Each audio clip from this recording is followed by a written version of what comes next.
نوح علیہ السلام نے لگ بھگ 1000 سال 950 سال اپنی امت کو توحید کی دعوت دی، لیکن قبول نہیں کی۔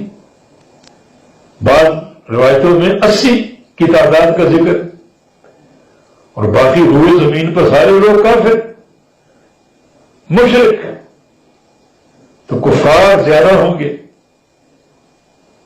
تو جنت میں نفس مسلمہ داخل ہوگا، نفس مؤمنہ جو صاحب عقیدہ اور صاحب ایمان صاحب اسلام، جنت کا داخلہ وہ نصیب ہوگا۔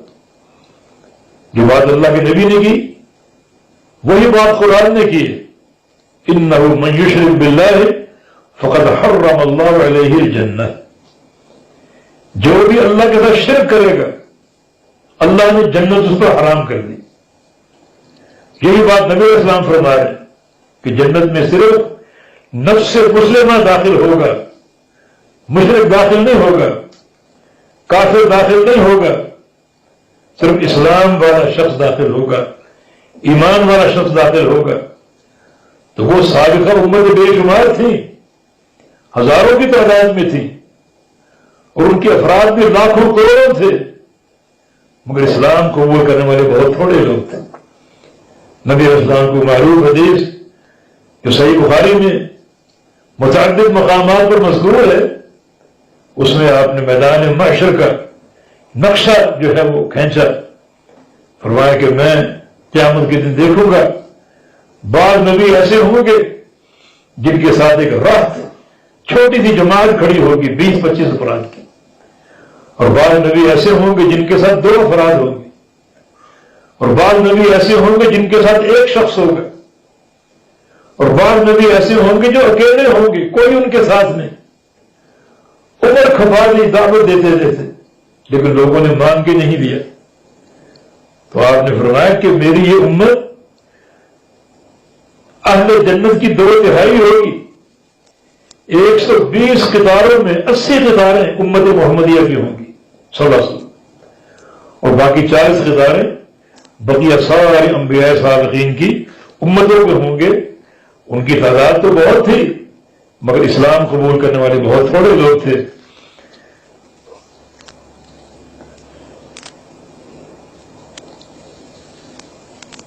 آگے کیا فرمایا؟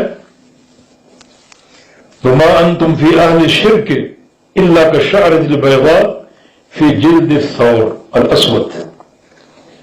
جتنے مشرکین ہیں اس امت کے، سابقہ امتوں کے، ان سب کو جمع کیا جائے تو تمہاری تعداد ان مشرکین کے مقابلے میں کتنی ہوگی؟ جیسے ایک سیاہ رنگ کے بیل کے جسم پر ایک سفید بال ہوتا ہے، 1-2 سفید بال ہوتے ہیں، اور كالشعرة السوداء فی جلد الثور الاحمر، یا پھر سرخ رنگ کے بیل کی جلد پر جسم پر ایک سیاہ بال ہوتا ہے۔ یعنی ایک بیل ہو سرخ رنگ کا، اس کی جلد پر ایک سیاہ بال ہو، سمجھو کہ وہ جو باقی بال ہیں سرخ وہ مشرکین ہیں، اور ایک سیاہ بال وہ موحد ہے۔ یا اگر وہ سیاہ رنگ کا بیل ہے اور اس کے جسم پر ایک سفید بال ہے تو سمجھو کہ وہ جو سیاہی ساری بالوں کی، سیاہ رنگ کے بال، وہ تعداد کفار کی ہے، مشرکین کی ہے، اور اس کے مقابلے میں جو ایک موحد اور مومن اور صاحب سنت جو ایک بال ہے وہ تناسب ہے سارے مشرکین کے مقابلے میں۔ تو نبی علیہ السلام نے یہ نقطہ واضح فرمایا، آشکارا فرما دیا کہ جنت میں نفس مسلمہ جائے گا، اور نفوس مسلمہ کی تعداد بہت کم ہے۔ یعنی دنیا میں مشرکین زیادہ ہیں، دنیا میں کفار زیادہ ہیں، دنیا میں غلط راہوں پر چلنے والے زیادہ ہیں۔ تو اس حدیث کا تقاضا یہ ہے کہ کبھی حق کو تعداد پر نہ توڑا جائے، بلکہ دلیل پر، اللہ تعالیٰ کی وحی کے بدن کے ساتھ توڑا جائے۔ وہ مسئلہ کتاب و سنت جس کی تصدیق اور تائید کر رہے وہ حق ہے، چاہے اس کو ماننے والا ایک شخص ہو اور وہ نصر جو کتاب و سنت کے خلاف ہے، اس کو ماننے والی پوری دنیا ہو، وہ حق نہیں ہے۔ اللہ تعالیٰ نے ہمیشہ اکثریت کی تفنید کی ہے، تردید کی ہے، اور قلت کی حوصلہ افزائی کی۔ اللہ تعالیٰ کا فرمان ہوا ان تطیع اکثر من فی الارض یضلوک عن سبیل اللہ، اگر آپ اکثریت کی پیروی کرو گے تو یہ آپ کو گمراہ کر دیں گے۔ فرمایا کہ ولکن اکثر الناس لا یؤمنون ولکن اکثر الناس لا یشکرون ولکن اکثر الناس لا یعلمون قلیل من عبادی الشکور واکثرهم للحق کارہون۔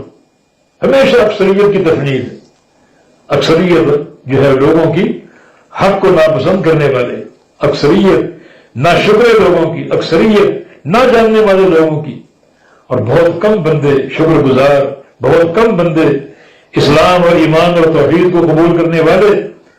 تو اس حدیث کا تقاضا جو بڑا ایک ظاہری ہمارے سامنے آ رہا ہے کہ اہل حق کی تعداد کیا ہے، تناسب کیا ہے۔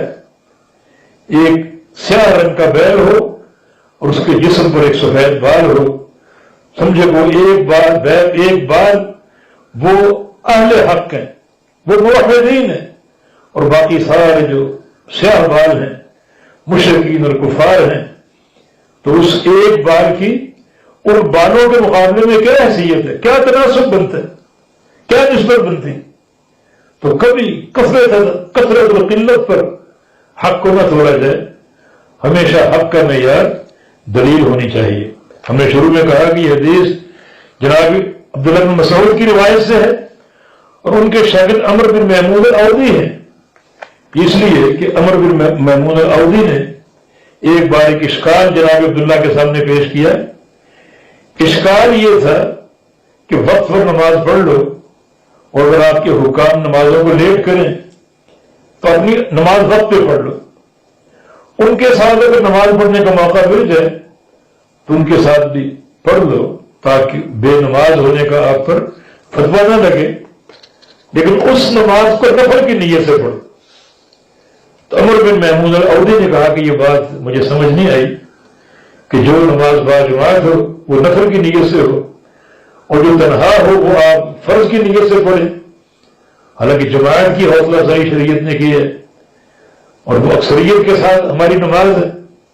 تو جناب عبداللہ نے فرمایا کہ عمر، میں تمہیں بڑا فقیہ سمجھتا تھا، مگر تم نے یہ کیا سوال کر دیا؟